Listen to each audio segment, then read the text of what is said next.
Պես կարող եք հետևել Հայելի ակումբի եւ Անժելա Թովմասյան YouTube-յան էջերով։ Իմ հյուրն է Հայկ Նահապետյանը։ Բարև ձեզ, պարոն Նահապետյան, շնորհակալ եմ հրավերն ընդունելու համար։ Եվ այսպես,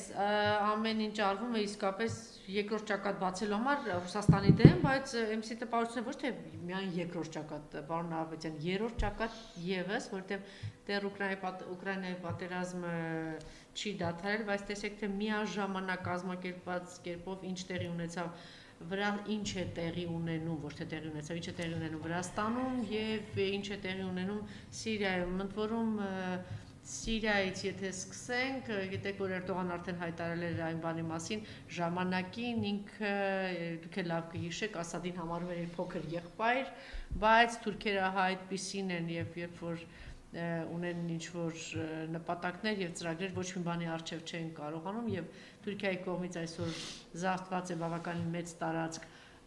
Սիրիայից, բացի այդ տարբեր պատրվակներով ինքը ռմբահարում է, ռմբակոծում է եւ մուտքն էլ Հալեբ, հենց ասում են թուրքական ուժերի կողմից եւ պրո-թուրքական ուժերի կողմից միաժամանակ կազմակերպված երկու տեսակետ կա, որ նախ երկրորդ ճակատն են բացում Ռուսաստանի դեմ, մյուսը որ ինչ որ process-ներից իրեն դուրս է տեսնում Էրդողանը նորից, այսպես ասած, հայտ է ներկայացնում, որ իր հետ հաշվի նստեն, եւ նաեւ անշուշտ արևմուտքը ԱՄՆ-ն մենք տեսնում ենք գործող իշխանությունը չի բացառվում նաեւ ապագայի իշխանությունը ձեռքի տված աշխատում են եւ ամեն ինչ անում են, որ իսկապես այդ երկրորդ երրորդ ճակատը բացվի եւ նոր խնդիրներ ստեղծեն Ռուսաստանի Դաշնության համար քիչ առաջ հայտնի դարձավ, որ Շոլցը գնացքով հասել է արդեն Կիև, նորից մեծ ահռելի գումարի մասին է խոսքը, որ պիտի տրամադրվի Ուկրաինային, Վրաստանում, ինչ է, չգիտեմ, այնքան խառն է բոլոր այդ երեք ուղղություններով էլ, որ նայում ենք Ուկրաինա, Սիրիա եւ Վրաստան այս պահին, գիտենք որ Լիբանանում հրադադարի բան կնքվեց, բայց դրան հենց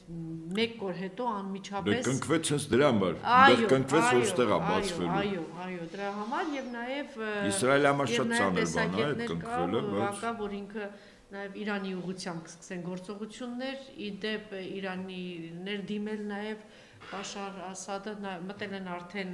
գիտեք Հալեպում հիմա այս հետևում եմ Բաշար Ասադի ռեզիդենցիայում են արդեն իրենք հայտնել այո Հալեպ քաղաքում առավոտյան են զուգահեռ նաև մի քանի բան ասեմ թե Վրաստանում չէ Վրաստանի խորհրդարանի շենքը 3 բախումներից հետո վերման է ենթարկվել 50 մարդ Վրաստանի խորհրդարանի շենքի մոտ ոստիկանները մոբիլիզացրել են կան շատ թվով վիրավորներ Սիրիայի բանակը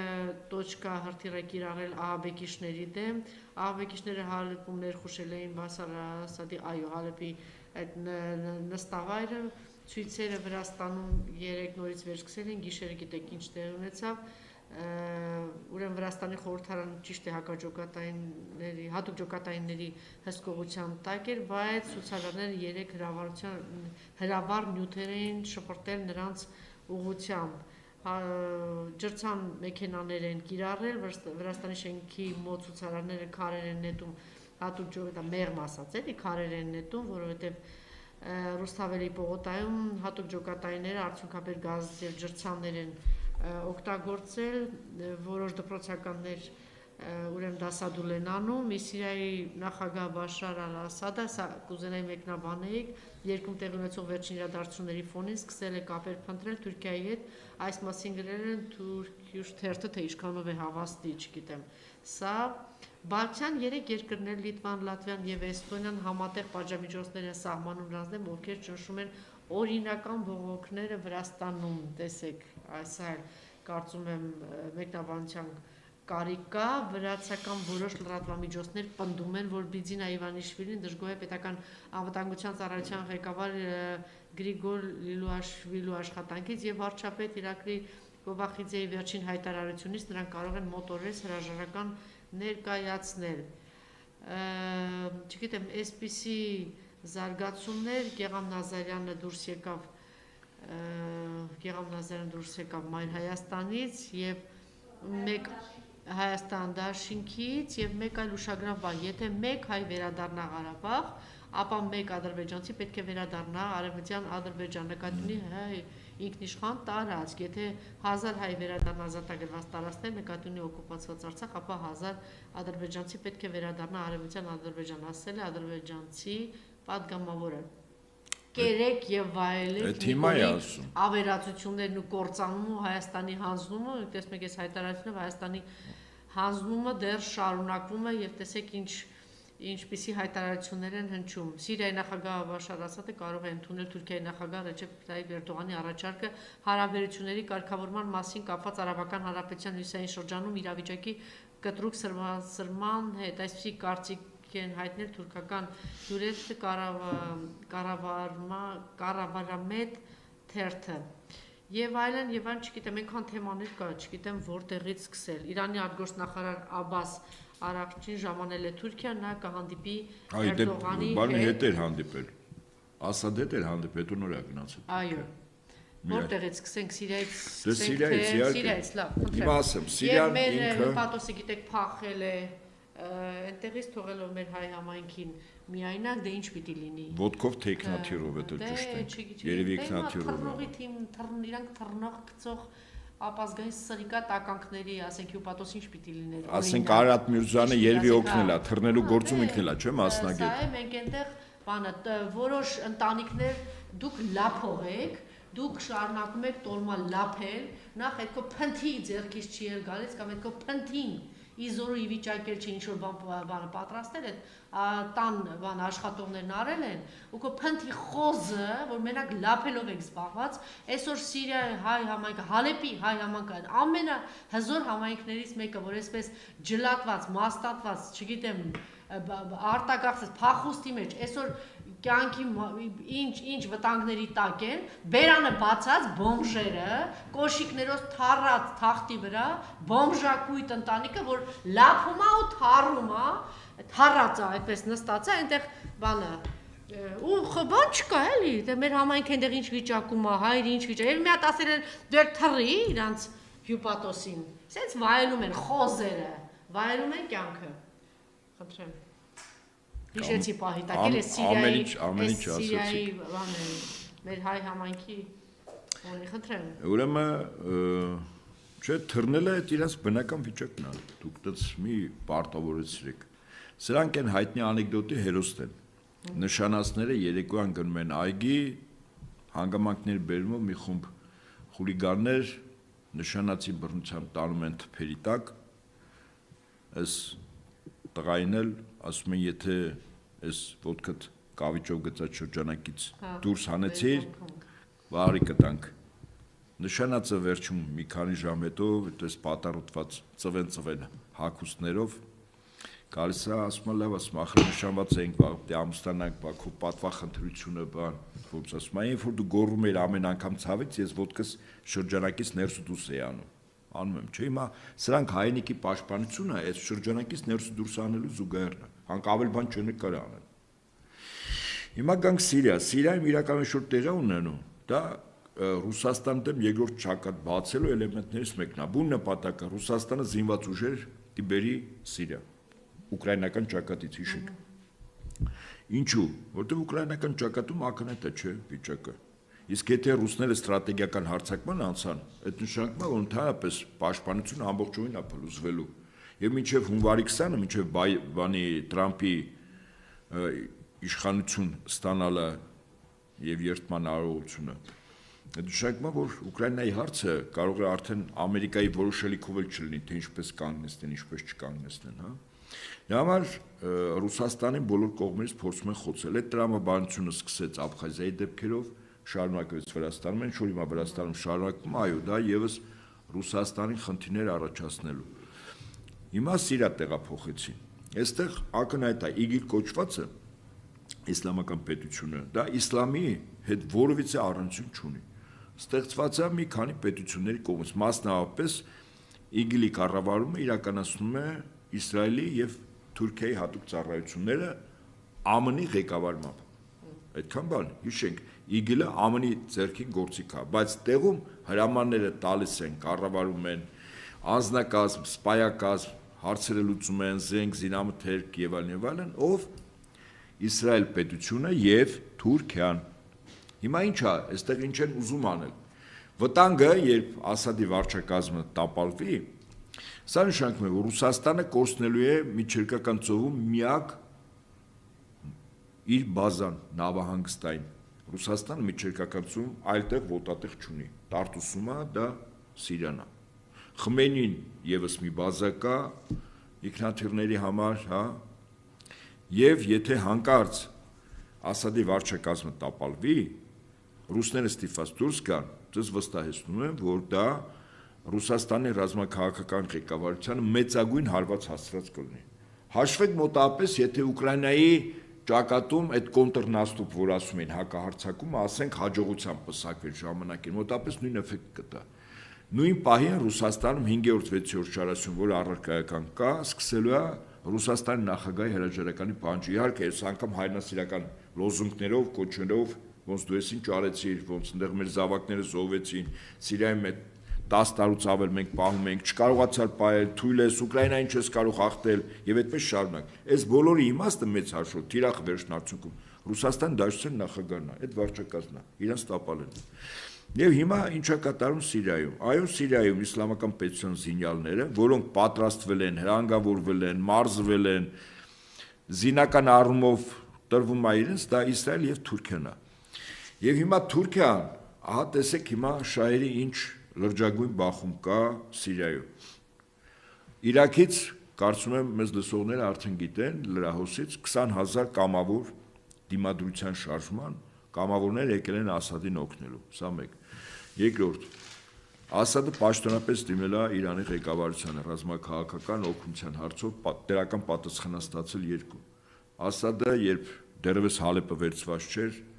հանդիպեց Մոսկվայում Ռուսաստանի ռազմաքաղաքական ղեկավարության հետ։ Հանդիպումների մասին ոչինչ չի ասում, բայց ակնհայտ է, որ բնականաբար օգնության խնդրանքով է։ Հիմա հասկանալի է, որ այս process-ի գլուխ կանգնած է առաջին հերթին Թուրքիան, նաև Իսրայելը։ Պատահական էր արդյոք, որ այս գործողությունները սկսեց այսպես կոչված հարաբերական խաղաղություն կամ հրադադարի ռեժիմ, երբ հաստատվեց Իսրայելի եւ Լիբանանի միջև, Հեզբոլլահի նկատի ունեմ, ոչ, պատահական չէր։ Այնուամենայնիվ Միացյալ Նահանգները Բենյամին Նետանյահուին պարտադրել է, որ կնքվի խաղաղության պայմանագիր, ինչու՞։ Որտեվ Սիրիայում գտնվում է նաև Հեզբոլլահի ամենամարտունակ ջոկատները։ Սա մեկ։ Սա միջոց կարող է դառնալ Սիրիայի դեպքերը, որպեսզի Իրանին, հիշում եք, ինչքան դեպքեր եղավ, որ Իրանին ներքաշի ուղղակի ռազմական բախման մեջ Իսրայելի հետ։ Չէ ստացվում, չէ, հրթիռներով հարվածում էին, Իրան ասում էր, հարվածեմ ճիշտ պահին, շատ մահացու հարված կլինի, նույն Իսրայելը։ Իսկ սա հիմա Սիրիան, որտեվ Սիրիայում գտնում են ոչ միայն Հեզբոլլահի զինյալները, այլև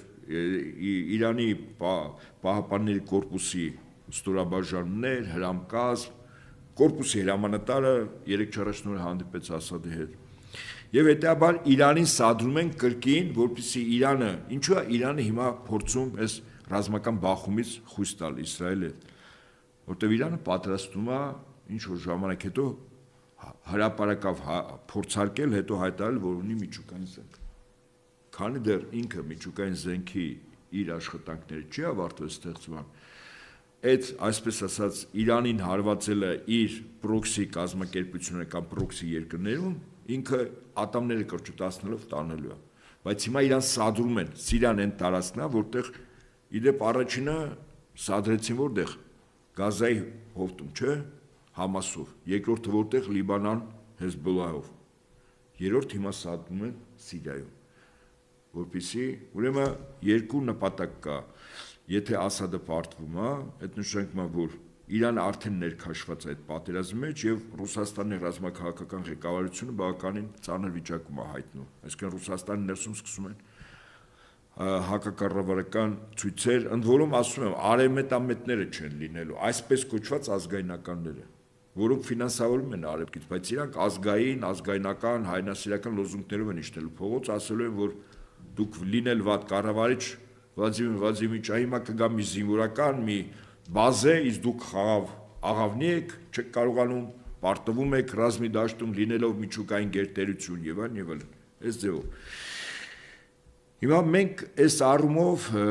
առերևույթ հարավային Կովկասը որոշակի սառեցման վիճակում է, բայց որին ես խիստ կասկածում եմ, որովհետև Բայդենի վարչակազմը փորձելու է պայթեցնել բոլոր էնակաները, որը դրած է Ռուսաստանի եւ Իրանի դեմ ամբողջ իրենց պարագծով։ Այդ ականներից մեկը նաեւ հարավային Կովկասն է։ Այդ ականներից մեկը նաեւ միջինասիական հանրապետություններն են, թեև մեր մոտ ավելի ռեալ է այդ պայթեցումը արվի։ Հիմա պատկերացրեք Վրաստանում, եթե իշխանափոխություն լինի, ուղղակի ուժով, զենքով։ Սիրիայում, ասենք ավարտենք այս թեման, հետո անցնենք Վրաստանի։ Սիրիայում ոնց որ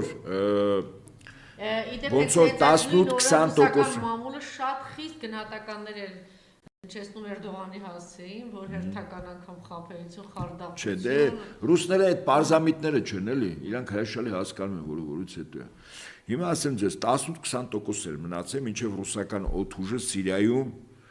13 տարի առաջ մտավ ռազմական գործողությունների թատերաբեմ։ Հիմա որոշիչ է լինելու Սիրիայում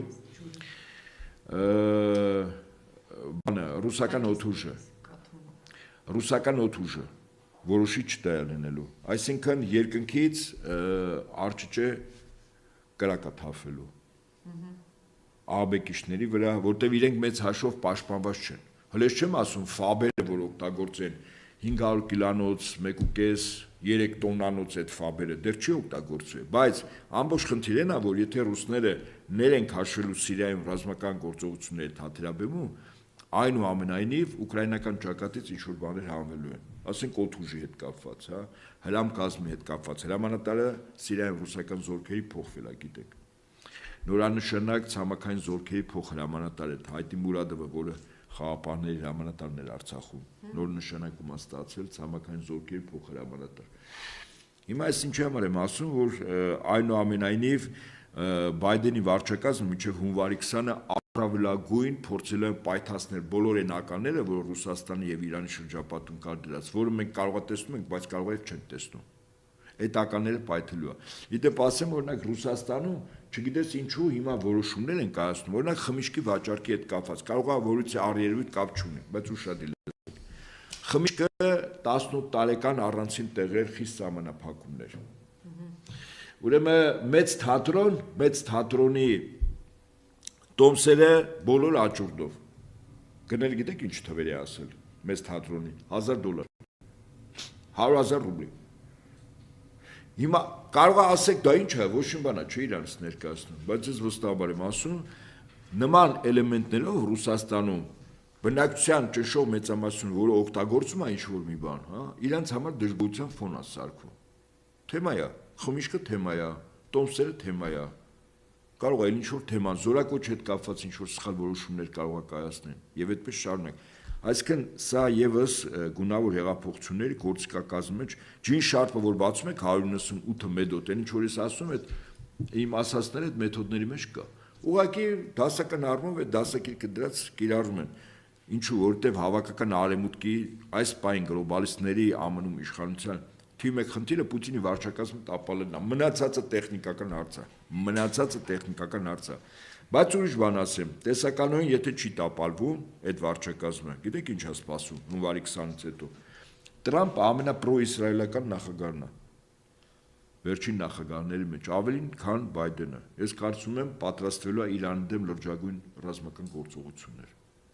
Այսինքն Իրան-Իսրայել պատերազմ։ Դա հունվարի 20-ից հետո։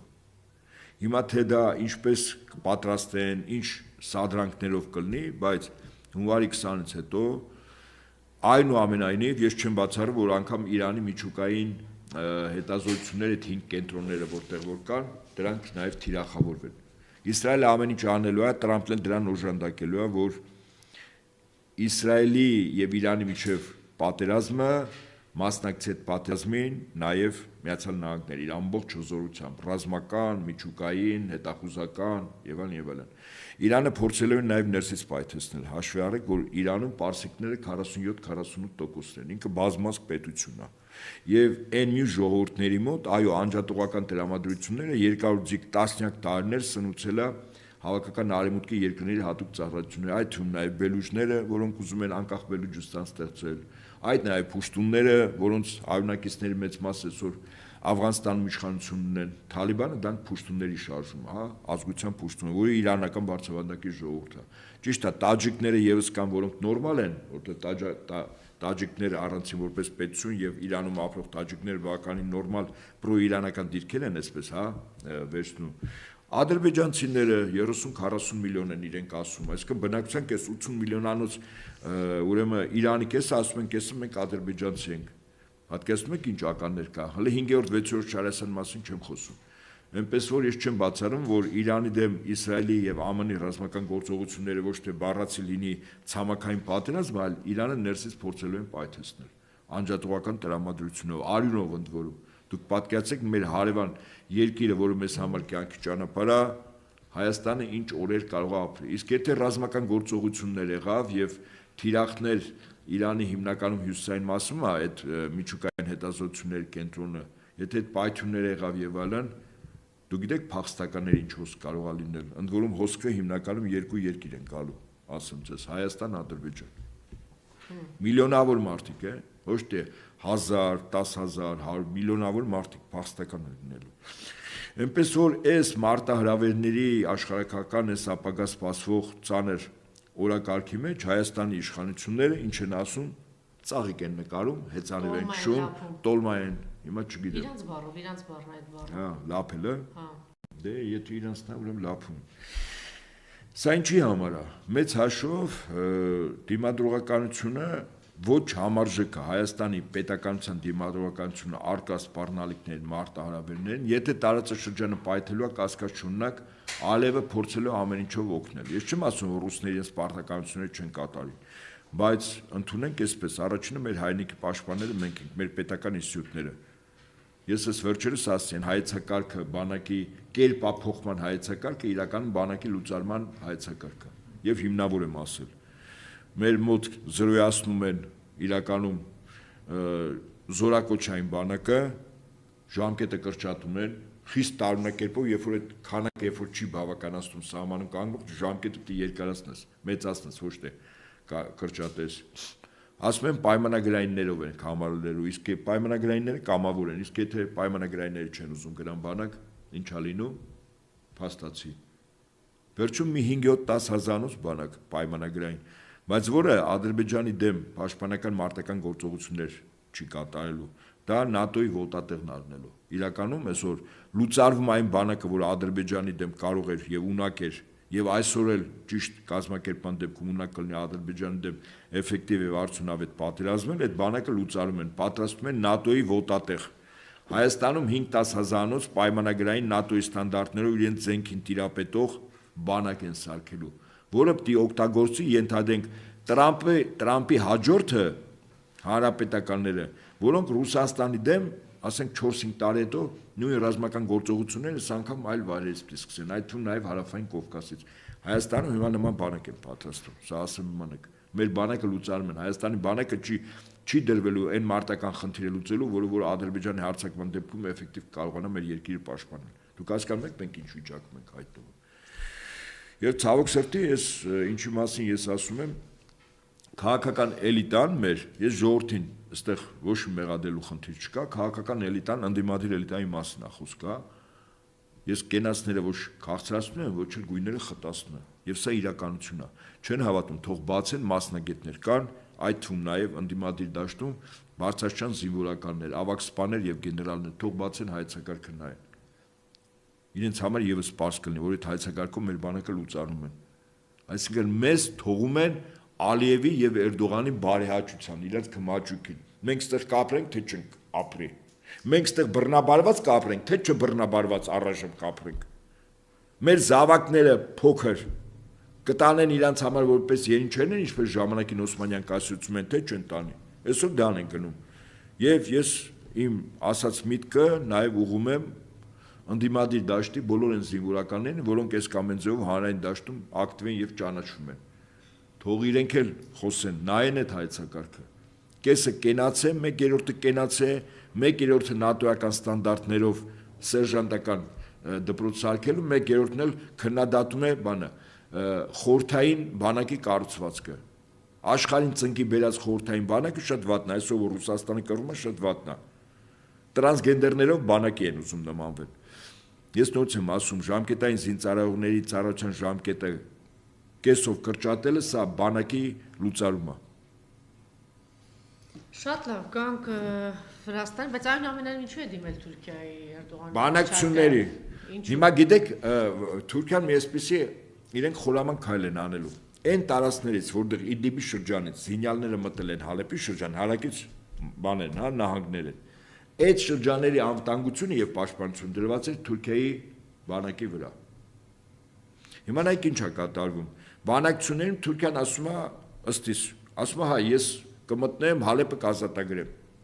Համաձայն ես Ասադին ասելու։ Ես կազատագրեմ, այո, զոհերի գնով իմ պաշտպանության եւ իմ պատասխանության գոտում է դեպքեր եղել։ Եվ եթե ազատագրվի ինչ կլինի Հալեպում իսլամական պետության ահաբեկչական խմբավորման զինյալների փոխարինով կհայտնվի ձեր կարծիքով թուրքական բանակը ինչ է կարծում թուրքական բանակը Հալեպից հետո դուրս գա քաղաքից եւ շրջանից իհարկե ոչ եւ այդպես ի դեպ իսլամական պետության զինյալները շրջան կարող են մտնել վերցնել հետո Թուրքիայի նախագահ ասի այո ես մտնեմ ազատագրեմ ես զինյալներին տես կոտորեմ ջարդեմ սպանեմ այն մի ձերքով էլ Ֆիդանին իր արտգործնախարարին նախկին հետախուզության պետին կասի դե կապնվի քո իգիլի քո ենթականներն ասա մի 50-100-200 դիա քաղաքացիական բնակիչներից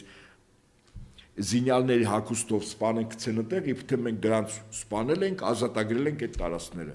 եւ այդպես շրջան առ շրջան թուրքական բանակը մտնելու է որտեղ ինքը մտավ դուրս չի գալու հիշեք որտեվ իրենց մոտ ստրատեգիական է մոտեցումը Թուրքիայի տարածքը եւ սահմանը այնտեղ որտեղ կանգնած է թուրք զինվորը ու վերջ մինչեւ հիմա էլ մտել է դուրս չի եկել եւ Թուրքիան այսօր այդ քաղաքականությունն է վարում ես համոզված եմ որ եւ Ռուսաստանի եւ Իրանի եւ Սիրիայի ղեկավարները սա ամեն ինչ հրաշալի հասկանում են բայց Սիրիայի նախագահ ունի հակակայլ գիտեք որն է Սիրիայում բավականաչափ քրդեր են ապրում քրդերը 4 պետությունների հարևան տարածքներում են բնակվում Սիրիա, Թուրքիա, Իրաք եւ Իրան եւ չունեն պետություն տարբեր գնահատականներով մոտ իրենք ասում են մոտ 80-ից 100 միլիոն են հիմա չգիտեմ այդ թիվը միգուցե չափազանցված է բայց չունեն պետություն հիմա պատկերացրեք երբ Սիրիայի դեպքեր եղավ քրդերը ի դեպ կառավարական զորքերին չէին օժանդակում ավելին թույլ չէին տալիս այդ տարածքները որտեղ իրենք են ապրում ինքնապաշտպանական ուժերը որտեղ զինում էր Միացյալ Նահանգները անգամ Ասադի զորքերը մտնեին պաշտպանեն հիմա պատկերացրեք Ասադը քրդերի հետ բանակցում է եւ ասում է խնդիր չկա միասին ենք իսլամական պետության զինյալներին ոչնչացնում ձեզ տալիս եմ ինքնավարություն պետություն ինչ է կարծում դրանց հետո քրդական աշխարհը ինչ ալնելու այդ 100 միլիոնանոց ալեկոծվելու է հասկանում եք դուք Առաջին քրդական պետությունը Սիրիայի ինչ-որ տարածքում, որը որտեղ կարա տարածվի նվազագույնը, Թուրքիայի տարածքը։ Այստեղ Թուրքիայի տարածքում ամենամարտունակ քրդական ջոկատները քրդական բանվորական կուսակցության, որի առաջնորդը առ այսօր գերության մեջ բանտարկված է, Աբդուլլա Օջալանը, ճիշտ է։ Եվ Թուրքիան ներսից պայթեցնելու իմ կարծիքով Ռուսաստանի, Սիրիայի եւ Իրանի ռազմաքաղաքական ղեկավարության կարող է հակակայլ լինի։ Այո, քրդերին տալիս են, ընդ որում սահմանակից են այդ 4 պետությունների տարածքում բնակվող քրդերը իրար հարևաններ են։ Սիրիայում քրդական պետություն, այդ վարակը պետություն ստեղծելու ողջավորությունը միանգամից տարածում է առնվազն Թուրքիա։ Իհարկե Իրանի քրդերը հանգիստ են մնում, որտեղ իրենց ասում են, որ առայժմ դուք հանգիստ եք մնում, ձեր ժամանակը չի։ Պետությունը ստեղծվում է Սիրիայի տարածքում եւ Թուրքիայի տարածքում։ Իրաքի քրդերն են հանգիստ մնում։ Թեև ընդեղի քրդերի ղեկավարը Էրդողանի հետ մինչև հիմա բիզնես է անում նավթի, Մոսուլի Կիրկուկի նավթը իրականում տնօրինություն անում են քրդերը։ Բարզանի, որը Թուրքիայի իշխանությունները շատ սերտ է։ Ես չեմ բացառում, որ Բարզանի, ինչպես ասում են, գահանքեց անեն։ Քրդերը արդեն Սիրիայի եւ Թուրքիայի քրդերը Բարզանին, Իրաքի քրդերի ղեկավարին գահանքեց անեն, որտեղ Թուրքիայի ղեկավարի հետ բիզնես պարտներ է։ Եվ քրդական նոր գործոն այս 4 պետությունների տարածքի վրա երկու պետության վրա ստեղծելով գործոն սա գիտեք ինչ է աշխարհում քաղաքական գործընթացներ որ նայում եք քրդերը որ երբևիցե պետականություն չեն ունեցել այո այլ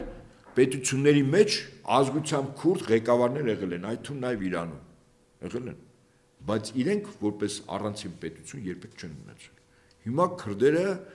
Երկնքից մանանա իրանց համար, ասեն շանս։ Դուք պատկասում եք հիմա ասենք այս բանը Ասադը նստած քրդերին տալիս է։ Ասում է այս տարածքներ որտեղ դուք եք հիմնական պետություն եմ տալիս։ Այո, ստեղծելու եք։ Բայց նաև ձեր եղբայրները, որոնք Թուրքիայում են, որոնք ավելի մարտունակ ու ռազմաշունչ են, նաև պիտի օգնեն ձեզ, որպեսզի կայունացնեք ճակատը։ Այսինքն ես եմ կօգնեմ ձեզ, որ Թուրքիայի տարածքում բան լինի։ Քրդերով նաև պետության շարունակությունը լինի։ Սա ես կարծում եմ Էրդողանը գոտկատերես ներքև հարված կստանա այս քրդական գործոնը, եթե բարձրացվի։ Ես այլ լուծում, սա լինելու է ասիմետրիկ պատասխան։ Սիմետրիկ էն է, որ իսլամական պետության զինյալների դեմ կռվում են։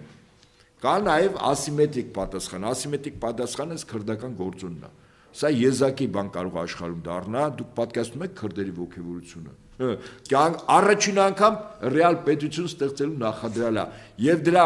նախակարապետը կամ ստեղծողողը ոչ ավել ոչ պակաս Ասադը։ Ովքեր են օգնում Ասադին, Ռուսաստանը եւ Իրանը։ Այս այն ժամանակներն են գալիս, որտեղ մենք ասում ենք վերջին հաշվով կարող է ռազմավարական շահերի հենց բախման ժամանակ թուրքական պետությունը դառնա ոսկոր իրականում եւ Իրանի եւ Ռուսաստանի նախագահների կոկորտին։ Եվ այդ ոսկորը իրանք հանելու են, ջարդելու են դեն նետեն։ Այ հիմա մարտավարական առումով Ռուսաստանը ամեն ինչ անում է Թուրքիայի հետ նորմալ հարաբերություններ ստեղծելու, մարտավարական առումով։ Այ հիմա այստեղ ռազմավարական խնդիր, այ ռազմավարական խնդրի դեպքում ակնհայտ լինելու է Իրանի Թուրքիայի հակասությունը եւ Ռուսաստանի Թուրքիայի։ Եվ այդ ժամանակ արդեն պարզ կլինի, որ Թուրքիան լինելով ՆԱՏՕ-ի անդամ երկիր ուղղակիորեն ինքը կատարում է ինչ որ ՆԱՏՕ-ի հրամկազմը ասում է կամ ԱՄՆ-ի նախագահ, չի կարող է չանի, ես միշտ էլ ասել եմ։ Կարող է ԱՄՆ-ի նախագահ զանգի ասի Էրդողանի sense բաները չանի, թեման է փակվելու Էրդողանի շնչափողը եւ կերակրափողը։ Ասում են լուրջ էլ հիվանդ է, դա էլ ձեզ լավ պատերվակ հիվանդությունից մահացավ։ Տեղը գալիս է Միացյալ Նահանգներում սովորած Մեծ Բրիտանիայում վերապատրաստում անցած Ֆիդանը, որը արտաքին հետախուզության միտի նախկին ղեկավար, հիմա արտգործնախարար, իրականում Էրդողանի իրական իրավահաջորդն է լինելու, վերջ։ Ֆիդանին բերում են իշխանության եւ Ֆիդանը արմային ինչ որ ինքը հրավանը ստանում է Մեծ Բրիտանիայից, Ամերիկայից։ Սա էլ են, ինչպես ասում են, դեպքերի իրադարձությունների ապագա տեսլականը իմ գնահատականը, որը սպասվում է։ Բայց նորից եմ ասում, հունվար 20-ից հետո մինչև դժվարում եմ ասել ուկրաինական ճակատում ինչ կլինի, ռուսները ոնց կպատասխանեն եւ այլն, բայց հունվարի 20-ից հետո Իսրայելի ամբողջ իրենք սիրիական ճակատը պետք է թեման փակացնեն հունվարի 20-ին։ Դրանից հետո Իրանը պետք է ներքաշվի պատերազմի մեջ Իսրայելի հետ ԱՄՆ-ի մասնակցությամբ, այս է գնում։ Իսկ դա արդեն մեր գլխին մեծ ավեր է գալու։ Մեր հարևանի տունը մեծ հրդեհ բռնելը, նույնիսկ կենցաղով եթե նայենք այդ հրդեհի բոցերը,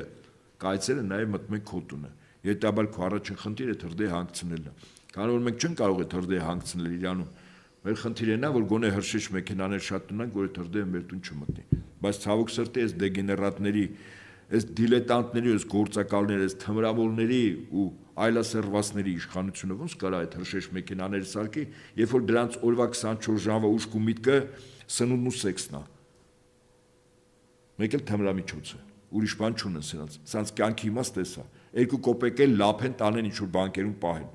Իրանց բան թմրավոր ու պղծված երեխեքի համար, այդքան բան։ Շատ լավ, հիմա գանք Վրաստանին, տեսնում ենք թե ինչ է տեղի ունենում եւ այս հայտարարություններին էլ։ Դե Վրաստանում ասում եմ, Վրաստանը ինձ համար ակնհայտ է Վրաստանի գործընթացները։ Վրաստանի իշխանությունները կարող են դիմել սահմանադրական դատարան ընդդիմադիր կուսակցություններին անօրինական ճանաչելու համար, ասել է վարչապետը, նրանք բացահայտորեն դեմ են արտահայտել Վրաստանի սահմանադրական համակարգին, ինչն էլ ուղղակի հիմք է ստեղծում դիմելու սահմանադրական դատարան եւ ընդդիմադիր կուսակցությունները հակասահմանադրական ճանաչելու համար։ Տեսնենք ինչպես կզարգանան գործընթացները։ Ամեն ինչ մեր ձեռքերում է, ասել է Կոբախիձեն կառավարության նիստում։ Գիտեք ինչ ալնելու Վրաստանում։ Եթե մինչև հունվարի 20-ը արյուն է թափվելու, ընդ որում մեծ արյուն։ Փորձելու են մեծ արյուն թափել։ Ավտոմատներով սկսեն կրակել։ Այն որ դուք պետք նայում եք, ասենք։ Շատեր այսպես ծայրահեղ գնահատական են տալի Վրաստանը երկու բան է, կամ հայտնվում է Ուկրաինայի վիճակում, հա։ Նորից եմ ասում, Վրաստանի դեպքերը դա Ռուսաստանի հետ է կապված, չէ՞։ Այո։ Ահա։ Հիմա ճակատներ են բացում, առավել արդյունավետ եթե եղավ Սիրիայի ճակատը, Ռուսաստանի Իրանի համար շատ այսպես ցավով։ Հագիստ կթողնի Վրաստանը։ Մի քիչ հարաբերական առում այո, եթե Սիրիայի ճակատում Այսինքն մի քանի ճակատով իհարկե, բայց ասում եք, չէ, երկրորդ, երրորդ, չորրորդ, հինգերորդ ճակատները Մոլդովայում շուտով կարող է սկսի։ Իդեպ Ռումինիայում ընտրություններ էր։ Ընդդիմադիր տեխնացուն պետք է որ հաղթեր, որտեղ ձայների երկրորդ փուլում, բայց չգիտես ոնց մեկ էլ հաղթեց իշխանական։ Այսինքն Ռումինիայում տեղադրված է ԱՄՆ հրետանային այն համակարգերը, որոնք կարող են 1-2 օրվա ուրեմն տեխնիկական միջամտությունից հետո նաև ուրեմն միջուկային մարտագլխիկներով հրթիռներ կրակել, ասեմ ձեզ։ Դա Ռումինիա, հիմա Ռումինիայում ու Բուլղարիայում է տեղադրված, բերում են նաև Լեհաստանում։ Հիմա ինչ եմ ասում, որ ես չեմ բացառում Մոլդավիայում սկսի։ Օրինակ ասենք մի 50 գագաուզ սպանեն, գագաուզները այնուամենայնիվ ուզում եմ Ռուսաստանը առավել ջերմ եւ Մոլդավան լինի Ռուսաստանի ազդեցության տարածք, ոչ թե արևմուտքի։ Հիմա ասենք մի 100 մի դեպք կա լինում, մի քանի ավազակ ավտոմատներով մի քանի 100 գագաուզ են սպանում, պատկերացնում եք ինչ կսկսի։ Այս հատուկ օպերացիաները եւ սադրանքները արևմուտքի հատուկ ծառայությունների գործիքակազմը, սրանց ոչ պետքա ված գալ, ոչ էլ լավ։ Ուղղակի պետք է մտածել ինչքանով է հնարավոր դրա դեմ կանխարգել։ Իդեպ Ասադին Իսրայելի վարչապետը գիտեք ինչու՞մ է մեղադրում, ասում է ես կարծում եմ, որ դու կարող ես քիմիական զենք օգտագործես ԻԳԻԼ-ի դեմ։ Մտածում եմ այդպես։ Այդ այն իրավունք է վերապահում, որ ես քո դեմ գործողություններ սկսեմ։ Այսպես։ Էլ չեմ ասում այն ծերունական մարազով տառապողը, որ տղան 9 հոդվածով դատվել էր, ասաց ես իմ տղային ներում եմ։ Ու վсё։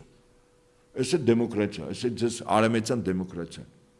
Վաղ չեմ ասում այդ նույն դեմոկրատիա։ Երկրների հայտարարությունները Վրաստանում տեղի ունեցող եւ ոստիկանության գործողությունների հետ կապված եւ զուգահեռներ Հայաստանի ինչ տեղի ունեցավ, ինչպես էին արձագանքում։ Ուրեմն ասեմ ձեզ։ Ուրեմն Նիկոլին տրվել է բացարձակ իշխանություն, ինչ ուզում ես արա։ Մեր ասածը անում ես ու վերջ, թեմա փակվել։ Ինչ ուզում ես արա։ Օրը 24 ժամ ուզում ես այդ ժողովրդին ցուցարարների նկատմամբ։ Կապ չունի, կարաս կրակես, պրոբլեմ չկա։ Ինչեր են պայթեցնում ընդդիմադիրները, բան։ Ես ձեզ վստահաբար եմ ասում, Նիկոլին ասված է, ինչ ուզում ես արա, կարաս սպանես, կարաս բանտարկես, ցանկացած ապօրինություն քեզ տրված է, բյուջեն լափի ոնց ուզում ես։ Ինչ փողեր տալիս են 90%-ը քոննա, 10%-ը քո թիմինա, ժողովրդին էլ չորած, կամ կտած, կամ չստած, քո գործնա։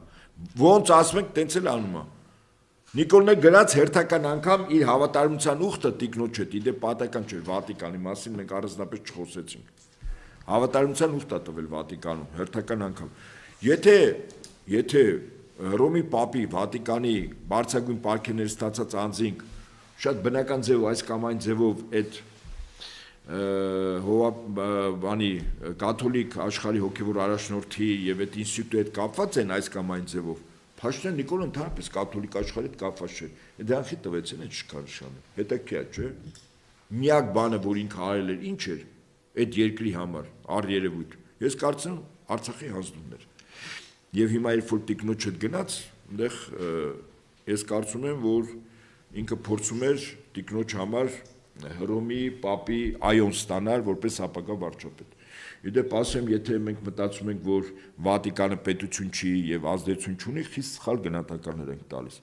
Աշխարհում շատ կարևորագույն աշխարհակահաղական հարցեր լուծում է նաեւ Վատիկանի ուրեմն առաջնորդի որոշումներով։ Եթե այդ որոշումները այո է, ուրեմն կլինի այո։ Ես կարծում եմ Փաշինյանը տիկնոջը տարել էր, պատական չի 4-5 օր մնաց, չէ՞, կին այդտեղ։ Այնտեղ ինչպես ասում են, տնտղում էին մասնագետները։ Հա, դիմա կինը կլինի վարչապետ, թե չլինի։ Հետո եկավ։ Ես կարծում եմ պատասխանը բնականաբար կնոջը չեն տվել, չէ՞։ Բայց ասենք կաթոլիկ աշխարհի մի քանի ներկայացուցիչ կա։ Պետական առումով, էլի, որտեղ կաթոլիկ երկրներ են, մեկը Հունգարիան է, որը Տրամփի հետ Հունգարիայի նախագահ Օրբանը շատ մտերիմ է, ճիշտ է։ Ինչպես ասում են, խոստանող բերողն է, կապավորն է։ Մյուսը Լեհաստանն է, Լեհաստանի նախագահը պատական եկավ այստեղ, որ նաև առանձնապես բանը չարեց։ Գնաց հանդիպեց Եվրամիության քաղաքացիական դիտորդական առաքելության ինչ որ սպաների հետ, այդ հետախույզների, որոնք իբր դիտորդներ են։ Հետո մի երկու հակառուսական հայտարարություն այս գալու իմաստը որն է, չկար իմաստ։ Ինքը ըստից բերել էր պատասխանը Հռոմի Պապի Նիկոլին։ Իր կինը կմնա վարչապետացու, թե չի մնա։ Եվ ով ալնելու ընդհանրապես ըստ բանի։ Իհարկե Նիկոլին չեն ասելու ով ալնելու։ Նիկոլով ալնանը մի հատ հաշվի տուլեն, բայց ես կարծում պատասխանը բերվեց։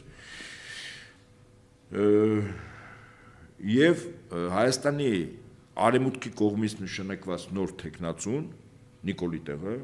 պարտադիր Հռոմի Պապի այոն պիտի ստացած լինի, հայրեն ասած դավրո։ Առանց այդ դավրոյի նշանակում չի լինի։ Ուրեմն նայեք, որ պահին, որ խնդիր ադրում Նիկոլին հեռացնելու եւ ցանկացած տեխնացու, նայեք, այս կամ այն ձեւով պիտի Հռոմի Պապի հետ հանդիպած լինի, իր օրհնությունը այս կամ այն գործերով մի տարի, 2, 3, 5 տարի առաջ ստացած լինի։ Պատական մարդ արևմուտքի կողմից նշանակվող հանրապետական Ամերիկայի կողմից, նորից եմ ասում, պատական չի, ուրեմն Տրամպի եւ Վատիկանի կապավորը Օրբանն է Հունգարիայի նախագահը։ Հետո մի ուրիշ բան ասեմ, տեղեկատվություն տարածվեց մի երիտասարդի մասին, որը Տրամպի վարչակազմում խորհրդականն է։ Ինչքանով է խորհրդական, ինչքանով չէ եւ այլն, ամեն դեպքում լրահոսում գնաց մի անձ, որի կուրացիայի ներքո լինելու Հայաստանի ներքաղաքական կյանքը, քաղաքականությունը ներքին եւ արտաքին, մի երիտասարդ, եւ ասում են, որ իր հորդորով է, որ Տրամպը մինչեւ ԱՄՆ-ում նախագահական ընտրությունները զրուցել է մեծի Տարան Կիլիկո կաթողիկոս Արամ Այի հետ։ Այդ անձը ներկայացնում է ավետարանչական եկեղեցին ԱՄՆ-ի եւ կոնկրետ մորմոնների ուղղությունը։ Այսպես, այո, իմ գնահատականներով այդ անձն է, որը պատասխանատու լինելու Տրամպի վարչակազմի կողմից Հայաստանի կուրացիան։ Այդ երիտասարդ մոտ 40-ի մոտ, բայց որը Կոմիտասը երգում, Արցախա գնացել, այսպես հուզվեցինք, հա, իր Կոմիտասի երգը, ինքը իր մեջ, այսպես իր կյանքում որակապես բաներ փոխվել, կապված հավատքի հետ, Հիսուսի հետ, Հայաստանի հետ, Արցախի հետ, այո, այսպես Կոմիտասը երգում գնա գալիս է։ Եթե մոնտաժ չի, ես լսել եմ գոնե, ասենք, ասում ես թե ապրի տղան էլի։ Հիմա այդպիսի մեկին, հիշում եք մորմոնները 88-89 թվից այստեղ զույգ երիտասարդներ, բականին կոկիկ հագնված, կոստյումով, փողկապով, սպիտակ վենաշապիկ, այո, ձեռքերին բան այդպես մասնագիտական պայուսակ, շատ բարի համբույր, որտեղ ուզում էին անվճար անգլերեն սովորեցնել, Աստծո խոսքին ծանոթացնել, դրանք մորմոններն են։ Հիմա իմ տվյալներով այդ անձը, որը Տրամպի վարչակազմում Հայաստանի կուրատորն է, ինքը ավետարանչական եկեղեցու մորմոնի ճյուղի, մորմոնի եկեղեցու։ Շատ է, Վրաստանից էլի մի քանի բան Թբիլիսիում բողոքի ակցիաների ժամանակ ձերբակալվել են ակտիվիստ Լուկա Միշվելաձեն եւ ընդդիմադիր փոփոխությունների կոալիցիայի առաջնորդներից մեկը Զուրաբ Չապարիձեն։ Դա նույնն է, ինչ ասենք Հայաստանում ձերբակալել էին օրինակ Արման Բաբաջանյանին, Արայիկ Հարությունյանին կամ նախկին այսպես ընդդիմադիր Նիկոլ Փաշինյանին։ Եվ դե այսպեսի քայլերի ա գնում եւ նաեւ տեսակետ չգիտեմ կհամաձայնեք թե չէ այս տեսակետի հետ, որ Իվանիշվիլին դասեր պիտի քաղի Քոչարյանից եւ մարտի 1-ից արևմուտքի պետական հեղաշրջումը ճնշելու համար համաձայնեք թե ոչ։ Իրականում նույն բանն է տեղի ունենում, փաստորեն արևմուտքը երբեք չի դադարում, այսինքն կրկին փորձիր, թվում էր թե Վրաստանում մեկ անգամ հաջողեց, 15 տարի հետո ինչ-որ բան է փոխվել, նորից։ Հիմա դե մենք մարտի 1-ին կարողացանք, հա, Քոչարյանի շնորհիվ կարողացանք դա հաղթահարել։ Իհարկե ինչի համար էլ չեն ներում Ռոբերտ Քոչարյանին միջև հիմա, ինչ որ լակոտներ, դատարանում նստած լակոտներ, ուղղակի այդ մարտի 1-ի թեման տեսնում եք նորից հրապարակա բերել էս բոմժը եւ փորձում է գեներալներին, նախագահներին եւ այլն նախագահին տանել դատարան։ Պիտի օրինակ վերցնի Իվանիշվիլին Ռոբերտ Քոչարյանից, թե ոչ։ Ես դրա համար ասացի, որ իդեպ Վրաստանում առայժմ փողոցային ցույցեր, այդ մոլոտովի կոկտեյլներ հրավառուն շշերը, հա, մեջը վառելիք շատ քիչ են օգտագործում, բայց կրակոցներ չկա։ Ուրեմն իմացեք, Ուկրաինայից վերադարձել է վրացական լեգիոն, բավականին մարտունակ ստորաբաժան, որ Ուկրաինայի կողմից պատերազմներ, դրանց մեծ մասը հիմա Վրաստանում է։ Դրանք կրակողներ են, դրանք շիշ շպրտող չեն, ոչ էլ ցույց դրոշ։ Դա երևի երկրորդ փուլի համար է։ Այո, դա ես ասում եմ, ես դրա համար եմ ասում, որ Վրաստանը դեռևս էս, գիտեք, էսի կոչվում է իրավիճակի շիկացում։ Այսինքն ոստիկաններն են ծեծում, ժողովուրդն է ծեծում, արյունն է թափում, կադրեր, նկարներ, ժողովուրդը պիտի գրգռվի, ոչ միայն այսպես նրանք փողոցիչներն, ովքեր ուզում են, որ իբր Վրաստանը եվրոպական միության անդամ դառնա, այլև նրանք, ովքեր որ չեն ուզում, որ ոստիկանը քաղաքացու ծեծի, որտեղ մեկի աչքի տակի կապույտն են տեսել, մեկի քթից արյունը, մեկը գետին ընկած, ասենք ոստիկանը կադրեր կային, ոտքով հարվածում է գլխին, կինը պարկում է այդ ընկածի վրա մարմնով պաշտպանում, որ ոստիկանները չծեծեն։ Այսինքն շիկացման, ժողովրդին գրգռելու գործընթաց է գնում։ Որ պահին այդ գործընթացը գնաց, արդեն փոխվելու է մոտիվացիան։ Այստեղ արդեն ոչ թե լինելու է իշխանությունների դեմ պայքարում են եվրոպամետ ակտիվիստները, այլ իշխանությունների դեմ պայքարում են նրանք, ովքեր որ ուզում են, որ այդ իշխանությունները կհանգեցարվեն։ Կապ չունի, արդեն Եվրոպա, Եվրամիություն, բայց արդեն մի կողմ է դրվելու։ Գնում ասենց իշխանության ուժային գործոնը եւ ժողովուրդ, բայց այդ ժողովրդի թիկունքում արդեն այն դիպուկարներն են աշխատել, ովքեր Ուկրաինայից եկել են, ու ոչ միայն Ուկրաինայից։ Այսինքն ես կանխատեսում եմ, որը մեզ համար ընդհանրապես ամենավատ սցենարն է, պատկերացնում եք Վրաստանում, եթե այդ իրավիճակը լինի, մեր երկրորդ կյանքի ճանապարհն է փակվում, հասկանում եք։ Եվ ես կարծում եմ, որ Վրաստանի գործող իշխանությունները մի հատ մեծ բացթողում են արել։ Ես սրա մասին հրապարակավ եւ ոչ միայն փորձել եմ 15 տարի շարունակ դարձրել են։ Ասեմ, կոնկրետ այս պայքարի պահ, այս պայքարի։ Ուրեմն Վրաստանի գործող իշխանությունները ունեին շատ համախոհներ ժողովրդի մեջ եւ նախընտրական շրջանում, երբ ասենք մի քանի տասնյակ հազար անդիմադիր եվրոպամետ, արևմտամետ ուժներ փողոցի իջնում, ավելի շատ իջնում էր Վրաստանի իշխանությունները պաշտպանող ժողովուրդը, ավելի շատ, 2-3 ցույց արվել, որտեղ շատ։ Փողոցը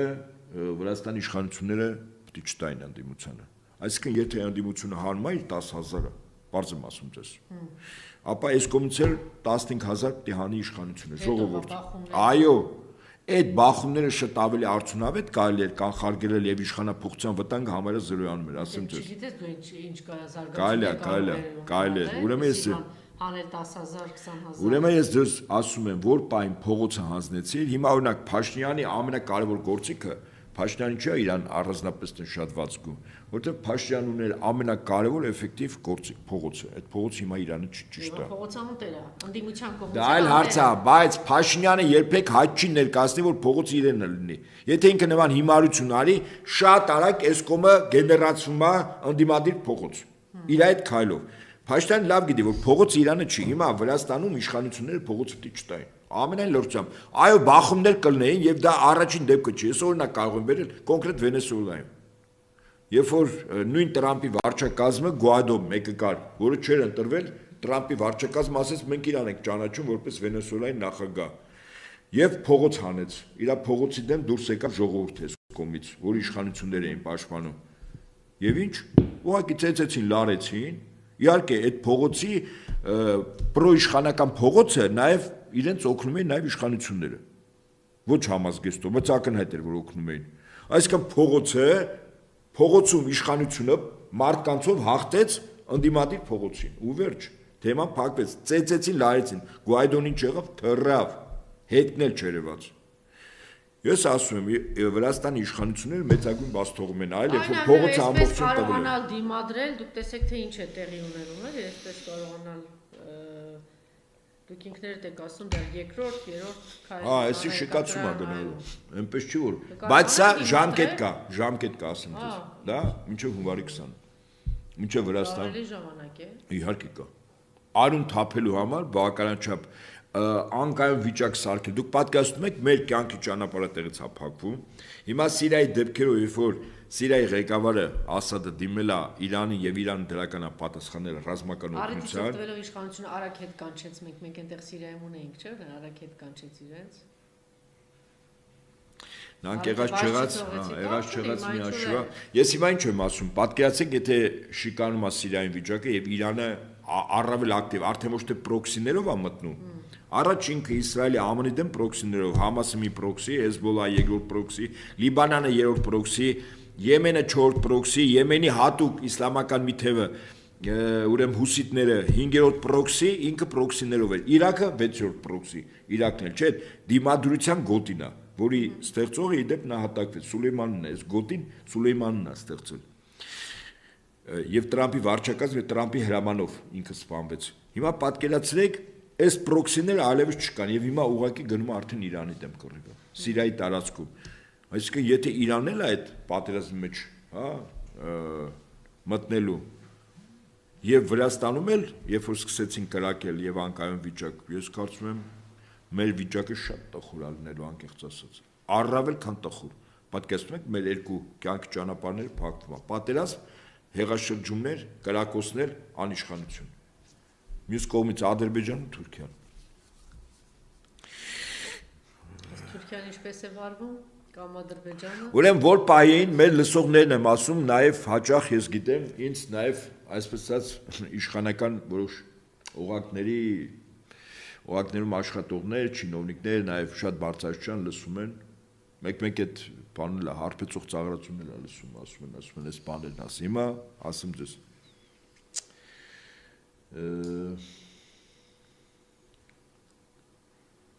Թուրքիան որ պահին բարեկամությունից, եղբայրությունից խոսեք, ուրեմն իմացեք թուրը սրած գալիս է գլուխը կտրելու։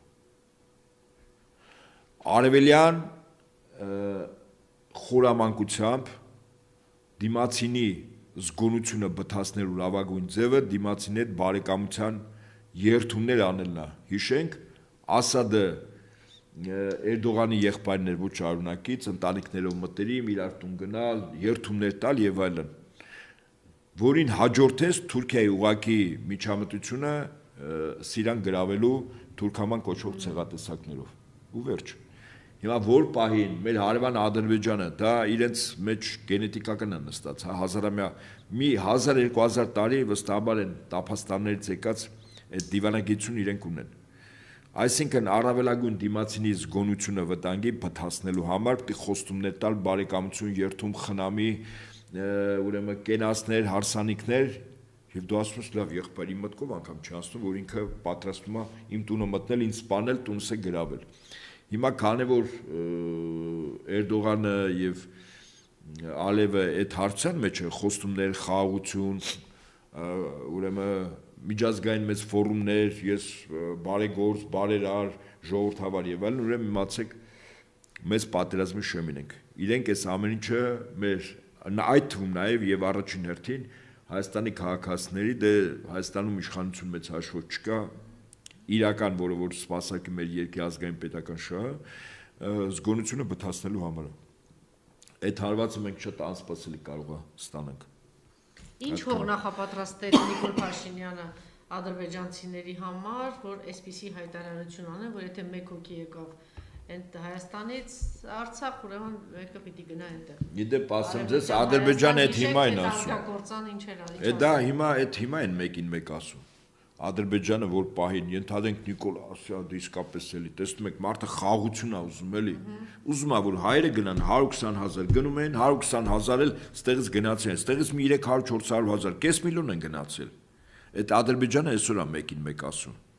Որ պահին այս խելոքները սկսեցին քարոզչական հող նախապատրաստել, հա, համաձայն ենք, արցախցիները նա 50-60,000 ուզում են հետ գնան երաշխիքներով այս կողմենքով, Ադրբեջանը ասում է մեկին 5, մեկին 10։ Մի հայ գալիս է Արցախ, 10 ադրբեջանցի Հայաստան։ Ինչու՞, որտեղ 100,000 հայ ապրել Արցախում։ Կես միլիոն ադրբեջանցի Հայաստանում, մեկին 5 չի անում։ Մի միլիոն էլ Բաքվում էր ապրում, կես միլիոն էլ Բաքու, Սումգայիթ, Կիրովաբադ, Բադրամասի խոսքը։ Չէ, լինելու Ալիև ասելու է եկեք։ Հա, իհարկե։ Բա ոնց։ Սումգայիթի հայություն, եկեք, բայց այդ երկիրը չկործանի այս տականքը գնացող չի։ Այդ երկիրը ասելու են, Սումգայիթ քաղաքը։ Չէ, հանգստացել է մեր ժողովուրդը։ Դες հանգստել է, մտածում են բան չկա։ Հանգստացել են, որ 18 թվականի խոսում էին, ինձ ասում էին ապուշ խոսում է Նիկոլի դեմես, անպատվում ես միշտ ասել եմ, չէ՞, Զովացի հայրը, որ հետո ասեց ես ու տղաս անդադ սոցցանցում ձեզ հայոյում էինք։ Ինչի համար, որտեվ Նիկոլին բան էր ասում, բայց ասում է դե չգիտեի դա գաղեր բերելու դուրս։ Ուրեմն որ պահի։ Ուրեմն նայեք, հիմա ձեզ նույն բանը ասում ենք, բայց չէ, կարող է հանգիստ նստած։ Ուրեմն ձեզ վստահաբար եմ ասում,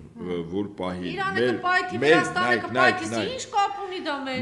մեր ուրեմն մենք մարշմոլակի վրա ենք, չէ, մեզ ոչ ոք չի ասնի։ Ուրեմն մեր ժողովրդի հանգստությունն ու զգոնությունը, որ առավելագույն փթացած է, ուրեմն այդ ժամանակ մենք հարված ենք ստանալու։ Հակառակորդը ամեն ինչ անում է, ասենք այսպես էլի, այն կենթանին, որը որ պիտի որսա, ասենք նրա վտանգի զգացողությունը մաքսիմում պիտի իշնի ներքև։ Այսինքն ինքը վտանգը պիտի չզգա, որ կորուստներ չունենա։ Որսորդը կորուստ պիտի չունենա, իր շները, ասենք վարազ են, վայրեխոս, հա, ասում են ամենահամեղ միս ունի, բայց վարազ ինքը շատ ագրեսիվ կենթանի է։ Իդեպ, եթե պետք կլինի, ասենք գիշատիչների դեմ էլ է կռիվ տալիս։ Ժանիկներ ունի երկու հատ մեծ։ Հիմա այս շները, որոնք որ գնում են իրանց վրա,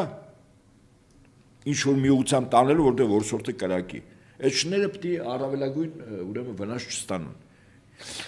Ես ասելս ինչա, որ մեր ուրեմն այս հանգստությունը, զգոնության,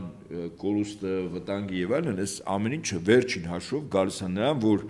երբ որ մենք այստեղ խաղ, հանգիստ, քեֆ, ուրախություն, հարսանիք եւ այլն, ուրեմն իմացեք, սա արդեն մեր ճշնամու համար լավագույն ժամանակն է մեզ հարված տալու։ Որտեղ մենք արդեն հոգեբանորեն էլ պատրաստ չես, որ մենք քեզ խփելու են։ Այդ չեմ ասում բանի առումով, հա, նյութական առումով, դիմադրության առումով, այսինքն մեծ վտանգ կա։ Այո, ցավոք սրտի ես էլ այդ վտանգի զգացողությունը, ասենք, գոնե անդիմադիր դաշտը փորձագետները որ խոսում են, ասենք մեկ-մեկ ես որ խոսում ասում լավ է, ես եմ մնաց։ Խոսում էին, ասում էին, այս տականքն եկել է, որտեվ Արցախն է տալու այդ նպատակով։ Չէ, բթացած բոլորի մոտ բանը, անգամ են գեներալ բոմժերը դուրս էին եկել այս ոչխարին պաշտպանելու, ճիշտ է։ Բթացած մտածում էին, հիմա նույն վիճակն է։ Մեզ ոչինչ չի սպառնում։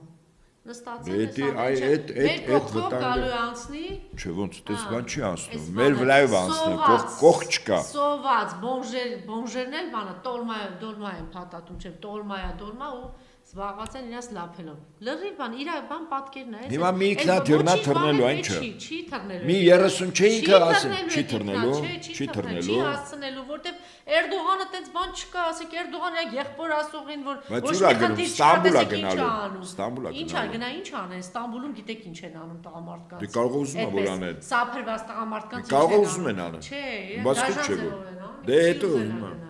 Չէ, այդպես։ Կարող է դաժան է սիրում։ Չի սիրում դաժան։ Ինչ գիտեք։ Դե բանը մարդկային ինչ որ բան չկա այդ մարդու մեջ, հիմա ուզում եք ասեք, ամենառոք կենթանի է։ Չէ, այդպես բան չասեցի։ Դա ինչ է նշանակում դա։ Կարող է դաժան է սիրում։ Ընդհանրապես եմ ասում։ Չէ, իրան դաժանությունը բան է։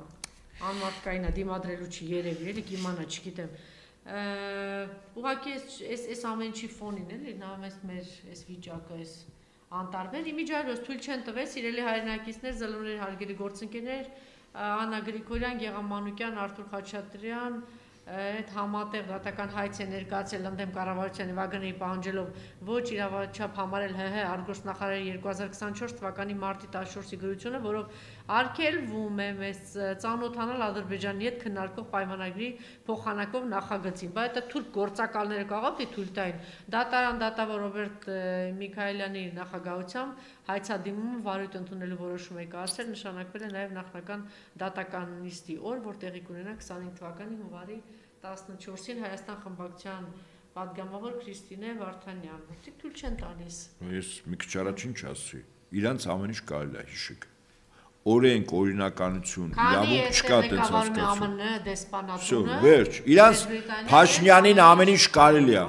Ուղղակի քանի որ սա թիմի ճնշող մեծամասնությունը դոձիկներ են, այսպես մի քիչ ժարգոնային որ ասեմ։ Եթե լսի, եթե զորբաներ լինեին, խուլիգաններ սենց։ Ապա այդ խուլիգանները ցանկացած տուն կարային մտնեին եւ ցանկացած ապօրինություն անեին։ Հիմա քանի որ դոձիկ են, առանձնապես այդպես ցանկությունները չունեն։ Ասենք փողեր, թմրամիջոցներ, ստիպակումներ, մեկը լավ կերակ թողտվության այս ամեն ինչի հետևանքով դուք մի հատ տեսեք ընդհանրապես երկրում ինչ է կատարում հանցագործությունների այս խմբեր, այս հանցագործ խմբեր մտնել, չգիտեմ, ծեծուջարդ, գողություն, կրակայերներ, սպանություններ, բռնություններ, այսինքն ես ինչի է վերա բանդա, իրա բանդան Վանոյա, չգիտեմ ինչա կեղտա բանդան, լսեք, ուրեմն դա կոչվում է այն ինչ որ անում են, դա ոչ թե ցանկացած քաղաքացուն նվաստացնել, ուզած վերցնել, այլ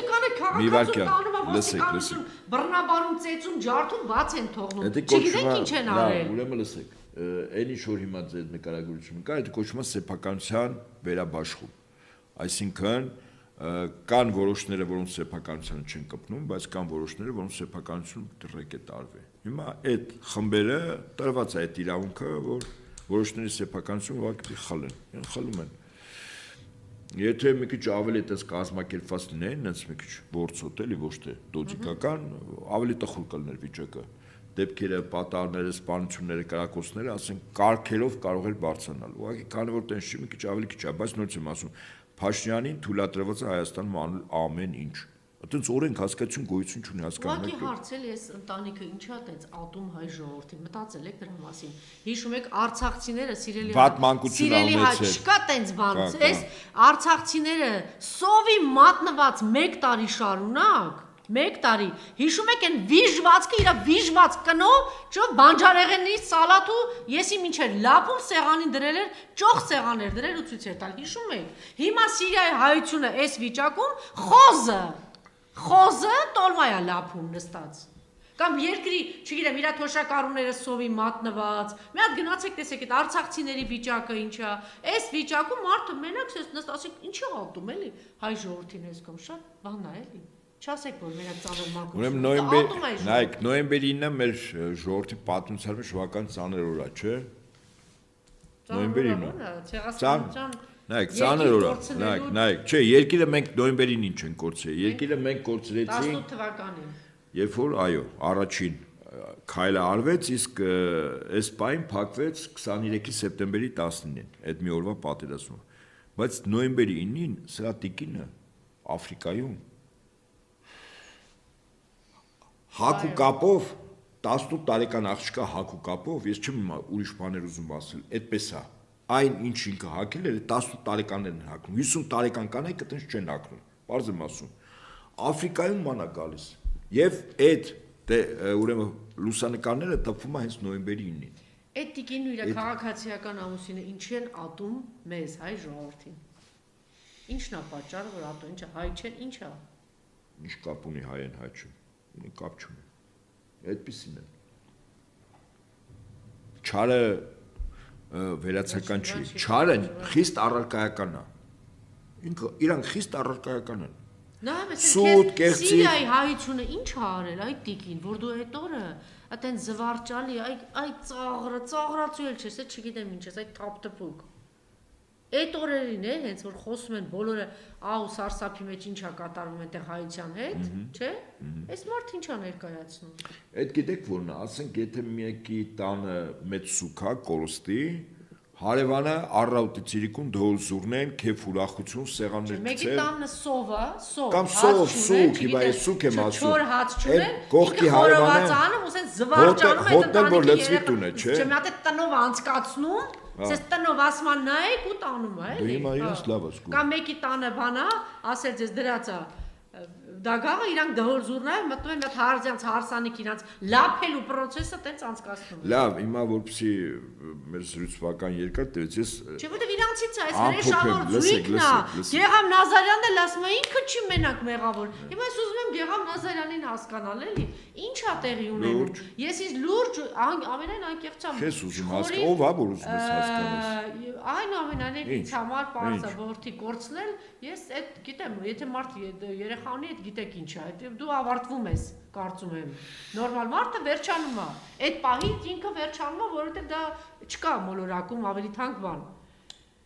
Եվ դրանից հետո Դահիճին, կոնկրետ Դահիճը ասում է Դահիճը մեղավոր չի։ Ինքը այդ մի Դահիճ, ասենք Հիտլերը, հիմա ոնց որ գա, ասես Հիտլերը չէր մեղավոր, հիմա եսի մով չէր, բայց ինքը չէ մոբիլիզացեց, ինքը չէ։ Ես ուզում եմ հասկանալ, ես իրականում ինչ որ մասը պատասխանը, չգիտեմ, ունեմ կամ գուցե սխալվում եմ, ձեր կարծիքով էլ ինչ է տեղի ունենում Գեգամ Նազարյանի հետ, ինչու։ Նայեք, ուրեմն երբ Հիտլերին բերում են իշխանության, այդ երկրում մի քանի տասնյակ հազար մարդեր, որ ընդդիմանում են եւ հասկանում են ինչ ավեր է լինելու։ որոնց մեծ մասը համակենտրոնացման ճամբարներում ձերբակալվեցին, մահացան, որոնք կեցված են դրսևորում Հիտլերի իշխանության դեմ։ Բայց ժողովրդի 99.990%-ը ասում էր այո, ճիշտ է Հիտլերը։ Հետո 45 թվականին մեկ է պարզվեց Գերմանիայում Հիտլերի կողմնակիցները ժողովրդի մեջ տոկոս էլ չէին կազմում կոնե, չէ՞։ Ես զուգահեռն եմ բերում, հա։ Ուրեմն այդ ժողովուրդը պետք է անցնի այս ամեն ինչի միջով։ Հիմա մեր ժողովուրդը անցնում է այդ ամեն ինչի միջով։ Իդեպ ասեմ, մեր ժողովուրդը 18 թվականին Նիկոլ պաշտպանող ժողովուրդը չի մնացել։ Համաձայն եք։ Այսինքն շատ-շատերը փոխվել են կորուստների գնով, զրկանքների գնով, ցավի գնով, զավակ կորցնելու, ամուսին կորցնելու, որդի կորցնելու, չէ՞։ Գինը շատ ծանր է եղել։ Եվ այն զավակները հենց 20 թվականի պատերազմները նրանք էին, որոնք 14-15 տարեկան այդ տղաները բան էին անում, չէ՞, փողոցներում պաշտպանում էին Փաշինյան Նիկոլ, չէ՞, հպարտ գլխակները դրած։ Դրանց մեծ մասը չէ զորակոչվեցին եւ Արցախում մի մասը նաեւ զոհվեց, չէ՞, այդպես է։ Հիմա սխալի գինն էլ, այս մեծ սխալի գինն էլ այդպես է։ Եվ հետաբար ոնց եմ ասում, նայեք, Տերը երբ է ուրախանում, երբ մի մարդ,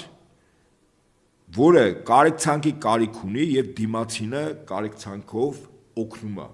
ասում է որփին եւ որփեվայրում օգնելը նույնն է թե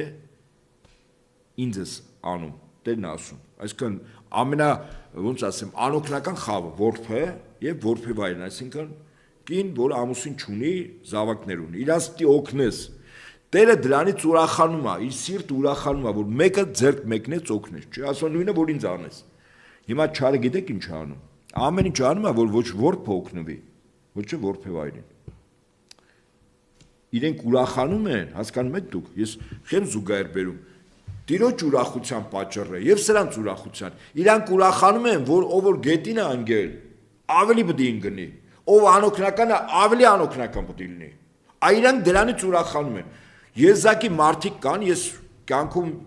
ասենք, քիչ բան չեմ տեսել։ Շատ քիչ մարդիկ կան, որ ուրիշի դժբախտության, կորուստի, ցավի վրա ուրախանում են։ Կամ մեկին ցավ են պատճառում, որը իրանց ուրախություն է տալիս։ Շատ քիչ մարդիկ են այդպես։ Ցավ ապրած մարդը դահիճին։ Հիմա իրենք ինչու է դահիճին արդարացնում։ Հիմա իրենք անձնական շահ ունի։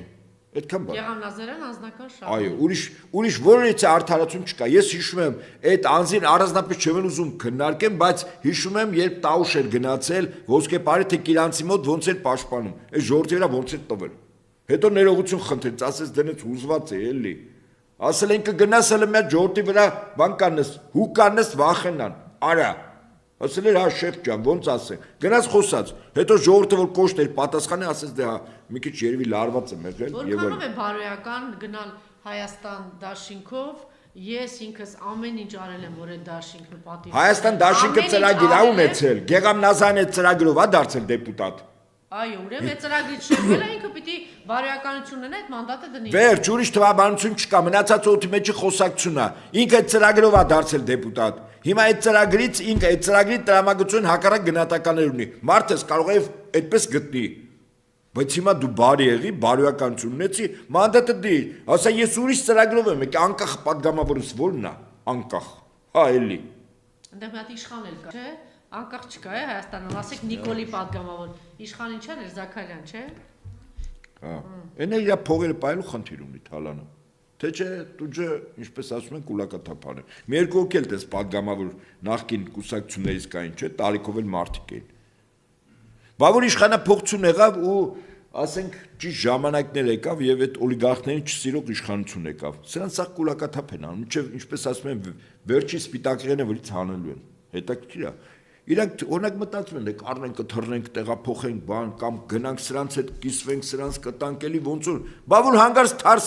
վարունգը բուսնի եւ գա մեկը, որ ասելու է, չէ, արդարություն օրենքը գերակա է։ Խոսքին ինձից վեր է, ասել եմ օրենքով գրված է, Տերն է ասում, խոսքին ինձից բարձր է։ Դուրս եկա պետք է ասվի։ Ռոբերտ Քոչարյանին, այդ ինչ ցուցակային, որ պիտի ցուցակ կազմել, ո՞նց կարող է այդ ցուցակում զոհվածի հայր չլինել, ծնող չլինի, ո՞նց կարող է չլինի։ Դա անբարոյականություն կլինի, չլինի։ Վայ Հովհաննիսյանը հոդվածներ էր գրում, անպայման պիտի լինի։ Բոլորին զանգահարում ասում էր, հա։ Այդ էլ է սխալվել։ Սխալ ընտրություն արել։ Ուրեմն ոչ թե Ինչ անի, ես մարդը բերում է բաներից Չափորոշը չէ։ Հետո չգիտեմ ով է։ Բերում է նրանցից իր այդ 1000 տարի ասենք Արմեն Գևորգյանի հետ աշխատելա, պարզվում է այս մարդը վաղուց գնացել ընդ քսմսվում է ԿՊ-ին։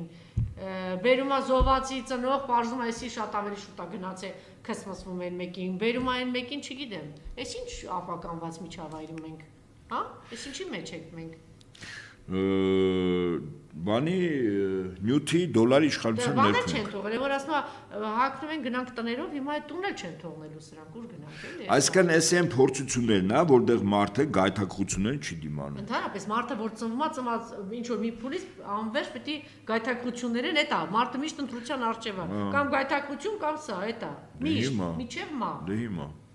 Եվ մարդուն ոչ թե պետք է հավատալ օրինակ ես դից որ խոսում ենք, ասես մարդկանց մանդատը պետք է վերցնեն։ Ինչ անը, ոնց վերցնեն։ Այդ մարդը չի թողնում, չի տալիս իր մանդատը։ Ես ասում եմ մարդկանց ինչ կրիտերիաներով եք ընտրում, այդ ձեր ասած մարդ։ Ասեցի զովացի հծանող։ Ասում է, ես ասի այտենց շատերը կային, ոնց ընտրեցիք։ Իրան չէ։ Իրան չէ։ Ասում էին, չէ, ասում են լավ է, չէ, ասում են լավ է խոսում։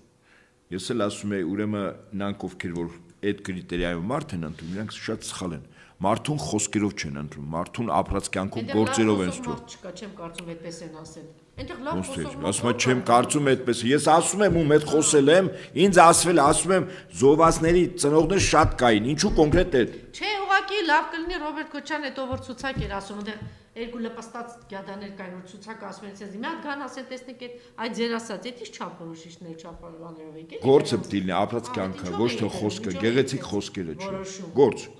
Ապրած այդ կյանքը։ Էտա ուրիշ կրիտերիա չկա, մնացածը հեքիաթների դաշտից է։ Դե մարդը Նիկոլի հետ էր աշխատել, սա էր, սա էր։ Բա ոնց այդ կրիտերիաները ոնց կա։ Բա այդ կրիտերիաները ոնց կա։ Ինչ անշանքում։ Հետո ինչ։ Լուրջ, այդ դուք ենթադրում եք, որ այդ դուք չէ էլի։ Ով որ ինչ են շնորհքում կորցել, ինչ անի կորցելը։ Հետո մի վտանգավոր բան է նկատվում։ Բոլորը սկսել են ասենց ընդդիմադիր իրար, սա, նրան, պարոն Նահապետյան։ Ու դες մոռացել են էլի հիմնական դավաճան երկիր ծախող տականքին։ Չգիտեմ։ Դուք չեք նկատում, որ այդպես է։ Ինչով, այսինքն մոռացել են, որ ինչ։ Այսինքն ինչ հաշշանքում մոռացել են։ Դե թիրախը այսօր ամեն մեկը վերցրել է մի ուրիշ բան, էլի, մի ուրիշ ընդդիմադրի, մի ուրիշ կուսակցության ընդդիմադիր բանի։ Ես ասում եմ մեծ շատ լավ հաջողեց էլի։ Մեծ փորձությունների, Անժելա, մեծ փորձությունների շեմին ենք։ Մի քիչ առաջ էս ինչու ենք խոսում Վրաստանի դեպքերը, ինչ տեսական եւ գործնականում բաներ կար, նույնը Իրանի դեպքերը։ Հայաստան ամբողջովին շրջա։ Ես ցավոք սրտի չեմ ուզում որ ճիշտ լինեմ, բայց ասում եմ Հայաստանը նույն Արցախի օրն անգնել, ուղղակի տարածք է, բնակչությունը մեծ է, շրջափակված։ Այն ժամանակ Արցախում որ դուրս էին գալիս մարդիկ Հայաստան կար որ գայինք, մենք գնալու տեղը չունենք։ Ասում ես։ Մեր փախնելու տեղը կարող է Արաքսա լինի, Թավշյա։ Հիմա մեկ էլ մի ուրիշ վտանգավոր բան կա, տեսեք, այս շնաբարոնները եկան իշխանության, ասելով նախկիններ, ճիշտ է։ Դա է իրանց լոկոմոտիվի հիմնական, չէ՞։ Հիմա ինչ է նկատելի, ինչ շարժում գալիս է առաջ, ինչ կուսակցություն, ինչ փոքր կամ մեծ շնաբարով որ գնում են Ռուսաստաններ իրանց դրսևորելու, մենք ենք ընդդիմադիր չգիտեմ ինչ այդպիսի շնաբարոներ, որ այստեղ հրապարակ են գալիս, մտում շարժուն են, կուսակցություն են ուժեն ինչ են, հարկ են համարում, ինչ որ փուլից անպայման ինչ որ բան ասել նախկինների հետ կապված։ Այսինքն այս դարձել է, հիմա ես կարող եմ ասել, դուք էլ ընդհանրապես Նիկոլի գործն եք շարունակում։ Որտեղ Նիկոլը արդեն մոդա չի, այդ Նիկոլի կողմից ասելը, դա մոդայիկ չի, որտեղ մաշել է, պարրավել է։ Նիկոլն էլ իր ասածնել, այդ ամենը արդեն վաղուց պարրավել է, հետևություն են արել։ Հիմա մի հատ նոր տրենդ է դարձել, էլ ով գալիս է, հիմա արդեն իբր թե ընդդիմության, իբր թե Նիկոլի դեմ, սենց բաներ իրանք են սկսել։ Տանել ես, դուք չեք նկատում որ այդպես է։ Դե կա, այդպես կա, չասում։ Հենց որ իրանց պրոցեսն էլ պարավում է, դե ոչինչ, թիրախը կա։ Եկեք ասենք դա կդա բան է, էլի տրենդ է։ Հիմա մենք դե տրենդից օգտվենք։ Դե հնարավոր է։ Այդ որում չեն զսպում է իրենց։ Հիմա ուզում ես հասկանաս դեբիլ են, թե ուզում ես հասկանաս Մեծ Բրիտանիայի գործակալներ են Ամերիկայի սրանք, ինչ են։ Կամ դեբիլ են, կամ գործակալ են։ Ուրիշ տարբերակ կա։ Անժելա, դեբիլոտ գործակալ են։ Դեբիլոտ գործակալներ, հա, դե դա էլ է պատահ։ Չէ, որտեղ կարող ասեն ազնիվ մղումներից ելնելով։ Օրինակ Նիկոլը ազնիվ մղումներից ելնելով նախկիններին էր թիրախավորել, որ հետո շատ հանգիստ ծախի ու հանձնի Արցախը, հետո Հայաստանը։ Հիմա էլ դուք եք տենց ազնիվ մղումներով ելել, բայց մի հատ խոսեք։ Այս ժամանակ ասում եք, որ նախագահին տարել են, դատում են այդ հասներ Արցախը տալու համար է։ Հիմա էլ ենք ասում, որ տանում են այս process-ը սկսել են, Հայաստանը ծախելու համար է, դե ձայն հանեք։ Չէ, իրանք չեն ուզում դա հասկանալ։ Հետո այդ են զոհվածի ծնողի նման կգա իմ մոտ կասի, ես նոր հասկացա, որ դագաղը բերես, նոր հասկացա։ Հետո որ Հայաստանից կտանեն դագաղները, կասեն նոր հասկացանք։ Դե հիմա, այդպես էլ է պատահում չես։ Ես նորից եմ ասում, վտանգի զգացողությունը բթացնելը զոհին առավելագույն պատրաստելն է զոհաբերելու։ Հիմա մեր ժողովրդի մոտ եթե վտանգի զգացողությունը ժողովուրդ ասելով ես առաջնորդին քաղաքական էլիտային իշխանականները գիտեն թե չէ դա այլ հարց է, խոսքը ընդդիմադիրի մասն է, եթե այդ վտանգի զգացողությունը իրենց լրատվամիջոցները, իրենց մասնագետները օրը 24 ժամ չեն թմկահարում, ասենք չեն միավորվում, վտանգի դեմ սովորաբար վտանգը որ գալիս է, գիտեք որ վտանգը գալիս է,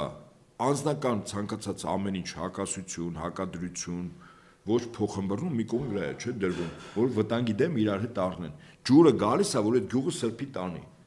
Բոլորին է տանելու։ Հիմա գալիս է այդ բոլորին տանելու։ Լավ իրար կողք կանգնելու,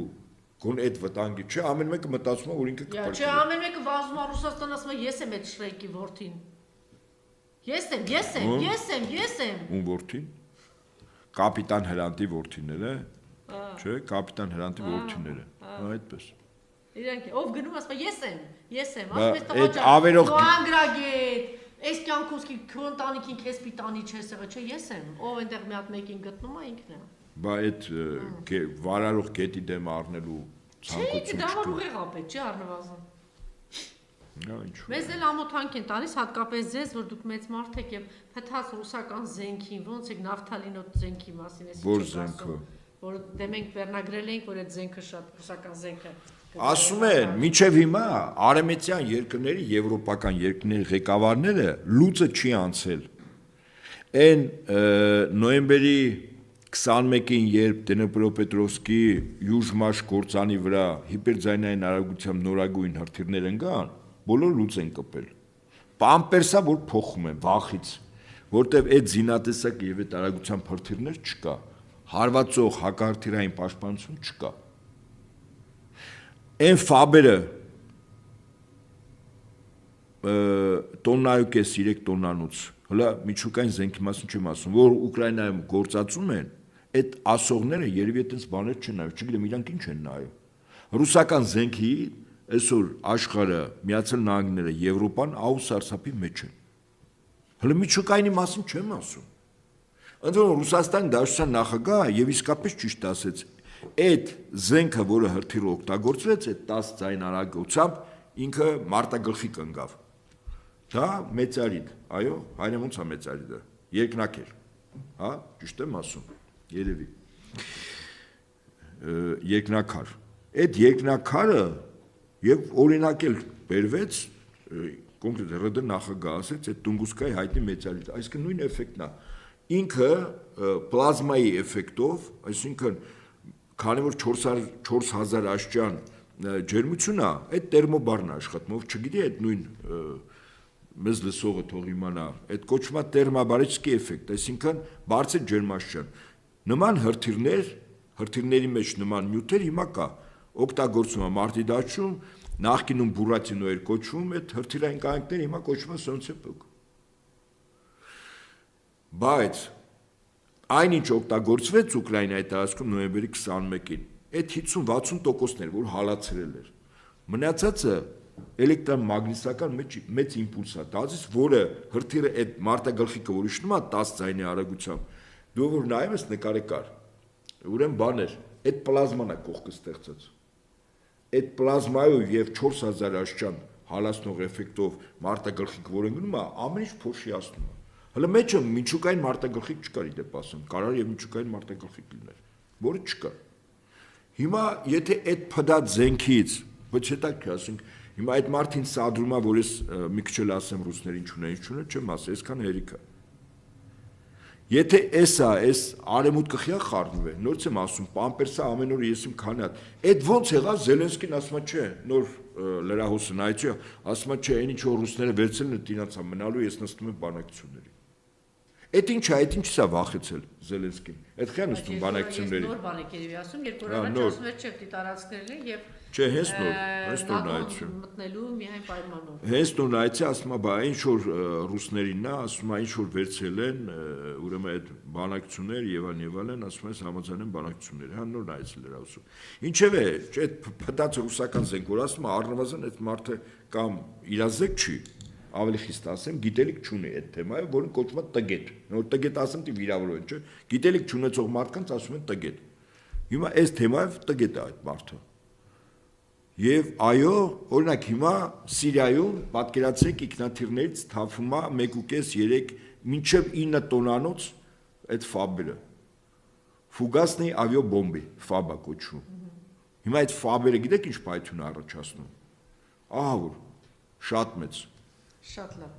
Հովիկ Աղազարյանի կերպարի վրա կարելի է կենտրոնանալ, թե ոչ։ Լավ էլի։ Հիմա Հովիկն այլ է։ Չէ, ինչ է տեղի ունենում այնտեղ եւ ինչ կլինի։ Թե այս ընդհանրապես ուշադրության։ Հովիկ եղած, ես նորից եմ ասում, երբ որ ես մտածում եմ, որ եթե կարճ ժամանակ մի քանի օրվա 1-2 շաբաթվա մեջ կարող է Վրաստանում եւ Իրանում դեպքերը Սիրիայում այնքան կտրուկ վատանան, որ այդ երկու երկրները փակեն ամեն ինչ